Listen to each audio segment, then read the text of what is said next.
পুরা ভিডিওটি দেখার আগে শুরুতেই আমার ইউটিউব চ্যানেলটিকে সাবস্ক্রাইব করুন। সো মরুদ্দেশের উট এখন বাংলাদেশে। হ্যাঁ, আপনাকে এখন উট দেখতে হলে সৌদি অথবা রাজস্থানে যাওয়া লাগবে না। ঢাকার গাবতলী হাটেই কুরবানির ঈদ উপলক্ষে ঈদুল আজহা 2025 উপলক্ষে চলে এসেছে মরুভূমির উট।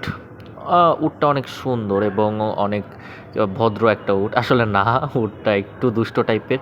আমি দেখেছি রিসেন্টলি যে উটটা অনেক অ্যাটাক করছিল, কিন্তু তারপরও এই হাটের লোকজনও, হাটের পিচ্চিগুলা উটটাকে অনেক ডিস্টার্ব করছিল। আর একটা প্রাণীকে ডিস্টার্ব করলে সে একটু রাগ করবে, এটা স্বাভাবিক ঘটনা।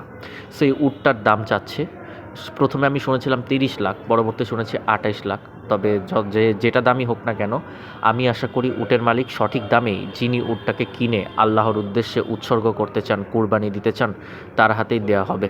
সেই উটটা হাটে দেখলাম। হাটের এখন বর্তমানে আকর্ষণ কিন্তু এই উট, এবং অনেকেই কিন্তু এটা দেখতেই ভিড় করছে, অনেকেই আসছে এটা দেখতে, এবং অনেকেই গাবতলী হাটে ঢুকে শুরুতেই প্রশ্ন করছে যে উটটা কোথায়। সো বুঝতেই পারছেন যে উটটা খুব সুন্দর, সবার নজর কেড়েছে। প্রত্যেকবার আরও বেশি আসলেও এবার কিন্তু মাত্র একটি এসেছে, এবং এই কারণেই এর প্রতি সবার আকর্ষণ অনেক বেশি।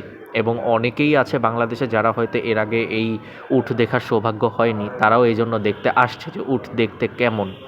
সো আমিও দেখলাম, দেখে ভিডিও তৈরি করলাম। ভিডিও তৈরি করে আমার খুবই ভালো লাগলো, এবং আপনাদের এই ভিডিও দেখে ভালো লেগেছে বলে আমি আশা করছি। আমাকে সবাই সাপোর্ট করুন, নেক্সট টাইম আমি যাতে আরও এরকম ভিডিও বানাতে পারি। সো আর সময় নষ্ট করব না, আজকের ভিডিও এই পর্যন্ত। আশা করি সবাই ভালো থাকবেন, সুস্থ থাকবেন, এবং তাসিন রহমান ব্লগসের সাথেই থাকবেন। আসসালামু আলাইকুম।